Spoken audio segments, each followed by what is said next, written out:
Complex compound chapter के अंतर्गत एक टॉपिक जो कि कार्बन और मेटल के बीच के बॉन्ड के फॉर्मेशन के कॉन्सेप्ट को समझाता है, जिसका नेम है organometallic compounds.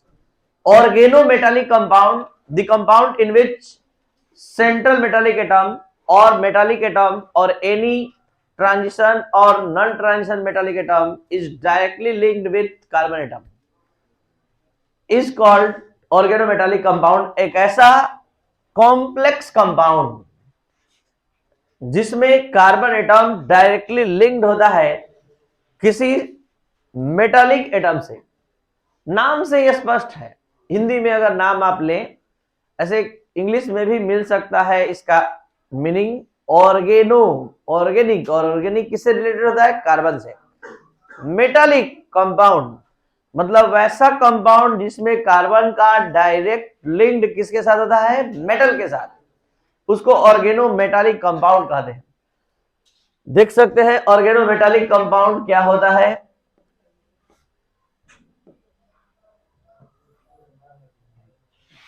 Organometallic compounds, organometallic compound, the compound which contain at least one carbon atom in which one carbon atom which is directly bonded with metallic atom, carbon atom which is directly bonded with metallic atom is called organometallic compound। थोड़ा सा अलग से भी बताया गया है कि कुछ कंपाउंड में, यानी कुछ ऑर्गेनोमेटालिक कंपाउंड में जो कार्बन एटम का लिंक्ड है मेटल को छोड़कर मेटलॉइड्स के साथ भी होता है। और वो मेटलॉइड्स कौन कौन से हैं? तो वो मेटलॉइड्स है Ge, Sb, As, etc। तो ये मेटलॉइड्स के साथ भी ऑर्गेनोमेटालिक कंपाउंड का फॉर्मेशन करता है। नेक्स्ट कॉन्सेप्ट है कि types of organometallic compound. Organometallic compound का टाइप, उसको जानने से पहले थोड़ा सा और आपको बता दें कि आप एक फेमस रिएजेंट पढ़कर आए हैं जिसका नेम है ग्रिग्नार्ड रिएजेंट, जिसको अब RMGX के नाम से याद करके आए हैं। तो CH3MgBr एक ग्रिग्नार्ड रिएजेंट है। CH3 for alkyl, Mg for magnesium और X फॉर आयलाइन। तो यहाँ X के रूप में कौन आया है? Br। और R के फॉर्म में कौन आया है? CH3। और इस पूरे कंप्लीट कॉम्बिनेशन को हम लोग ग्रिग्नार्ड रिएजेंट कहते हैं। अगर आप इस CH3 को ओपन कर दीजिएगा तो CH3 को ओपन करते ही आपको पता चल जाएगा कि मैग्नीशियम डायरेक्ट लिंक्ड है किससे? कार्बन से। तो जिस भी कंपाउंड में कार्बन से डायरेक्टली लिंक्ड होता है मेटालिक एटम, उसको बोलते हैं ऑर्गेनोमेटालिक कंपाउंड। अब ये ऑर्गेनोमेटालिक कंपाउंड दो टाइप के होते हैं मेनली, एक सिग्मा बॉन्डेड, एक पाई बॉन्डेड। एक सिग्मा पाई बॉन्डेड भी होता है, लेकिन यहाँ आप सिग्मा बॉन्डेड और पाई बॉन्डेड पढ़ने जा रहे हैं। तो सिग्मा बॉन्डेड ये नाम किस आधार पर पड़ा? जब मेटालिक एटम और कार्बन के बीच जो बॉन्ड बनेगा वो सिग्मा बॉन्ड का होगा। सिग्मा बॉन्ड से जुड़ेगा कार्बन मेटल से, तो वो सिग्मा बॉन्डेड। और दूसरा बात कि जो कार्बन और मेटल के बीच जो बॉन्ड बनेगा उसमें मेटल कौन होगा? नॉन ट्रांजिशन मेटल होगा। अब नॉन ट्रांजिशन मेटल क्या होता है, इसको जरा आप अच्छे से देख लें। ये है आपका पीरियोडिक टेबल। इस पीरियोडिक टेबल में 4 ब्लॉक्स होते हैं, तो इसको आप बोलते हैं ट्रांजिशन मेटल्स, डी ब्लॉक। इसको बोलते हैं इनर ट्रांजिशन। जान लीजिए एक साथ एस और पी ब्लॉक को एक साथ हम लोग नॉन ट्रांजिशन मेटल्स वाले ब्लॉक बोलते हैं, नॉन ट्रांजिशन मेटल्स। और ये ट्रांजिशन और ये इनर ट्रांजिशन। अब आपको एक चीज और बता दें, डी ब्लॉक में भी Zn, Cd और Hg ये नॉन ट्रांजिशन मेटल्स कहलाते हैं। डी ब्लॉक में होने के बाद भी प्रूफ किया जा चुका है डी ब्लॉक के चैप्टर में। ये 3 एलिमेंट ऐसे हैं, ना ही वेरिएबल ऑक्सीडेशन स्टेट दिखाते हैं, ना मेल्टिंग बॉइलिंग पॉइंट हाई होता है, ना कलर प्रॉपर्टी दिखाते हैं। और मेन इसको क्यों कहा जाता है नॉन ट्रांजिशन मेटल्स, क्यों नहीं कहा जाता है ट्रांजिशन मेटल्स? कारण है कि इसके पास जो आउटर कॉन्फ़िगरेशन होता है कंप्लीटली फिल्ड होता है। यही कारण इसको ट्रांजिशन मेटल में रहने के बाद भी, डी ब्लॉक में रहने के बाद भी इसको ट्रांजिशन मेटल्स नहीं कहते हैं। इसको नॉन ट्रांजिशन मेटल कहना उचित होगा। तो नॉन ट्रांजिशन मेटल्स कहां कहां से आपको मिल सकता है? डी ब्लॉक के इन सभी 3 एलिमेंट से, एस ब्लॉक से और पी ब्लॉक से।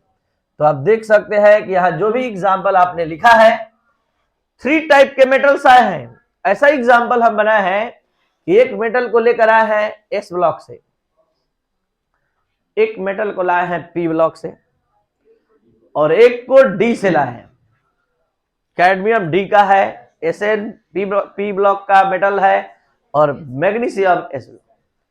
तो एक बार फिर से, the organometallic compound which contains bonding between carbon atom and non transition metals, यानी वैसा organometallic compound जिसमें कार्बन डायरेक्टली बॉन्डेड होता है किससे? नॉन ट्रांजिशन मेटल्स, एस और पी ब्लॉक के मेटल्स से, उसको कहते हैं सिग्मा बॉन्डेड ऑर्गेनोमेटालिक कंपाउंड। अब बात करते हैं पाई बॉन्डेड, ये कुछ समझने लायक है।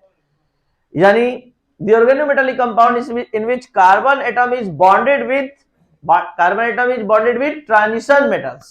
तो याद रखेंगे दो बात कि पाई बॉन्डेड ऑर्गेनोमेटालिक कंपाउंड में ये सेंट्रल मेटालिक एटम और मेटालिक एटम के बीच पाई बॉन्ड होता है, और दूसरा पाई बॉन्ड के बीच ओवरलैपिंग होता है, और दूसरा कि ये ट्रांजिशन मेटल के साथ बॉन्ड बनाता है, ट्रांजिशन मेटल इसमें आता है।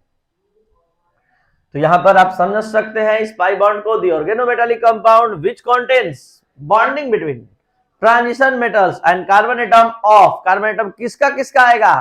अल्कीन का, अल्कीन में पाई बॉन्ड होता है, अल्काइन पाई बॉन्ड होता है, बेंजीन।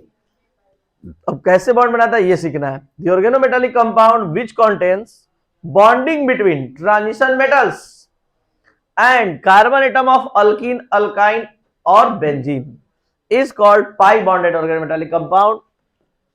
एग्जाम्पल देखा जा सकता है, पहला है जैसे साल्ट और दूसरा है फेरोसिन, जो sandwich like structure, sandwich like structure, जब सैंडविच आप बनाकर ऐसे खोलते हैं ऐसा दिखता है, तो सैंडविच लाइक स्ट्रक्चर के लिए फेमस है जिसको हम लोग फेरोसिन कहते हैं। और ये जैसे सॉल्ट है, इसका फॉर्मूला लिखने के लिए भी आपको सीखना पड़ेगा, क्योंकि इसको जब समेटिएगा, केमिकल फॉर्मूला बनाइएगा, तो कोई साधारण कंपाउंड नहीं है कि आप जैसे मन वैसे लिख दीजिएगा, गलत हो जाएगा। लिखने का सिस्टम है।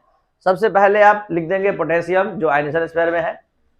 अब कोऑर्डिनेशन स्फीयर में सबसे पहले, अब पता है किसको लिखा जाता है? सेंट्रल मेटालिक एटम, फिर Cl3 आ गया।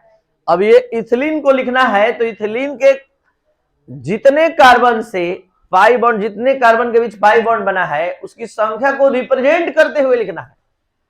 तो इथिलीन में कितने कार्बन एटम्स है? 2। तो यहां पर जितना कार्बन एटम है वो ईटा पावर के रूप में लिखाएगा। कितने कार्बन एटम है? 2, तो ईटा पावर 2, C2H4, और इसी का नाम है जैसे साल्ट। लेकिन जरा यहां देखिए, ऐसा ऐसा 2 स्ट्रक्चर है C6H5 में, C5H5 में, इसलिए यहां ईटा पावर 5 तो है, लेकिन होल ट्वाइस रिप्रेजेंट कर रहा है कि जो पाई बॉन्ड बन रहा है जिस क्लोज स्ट्रक्चर या साइक्लिक कंपाउंड से,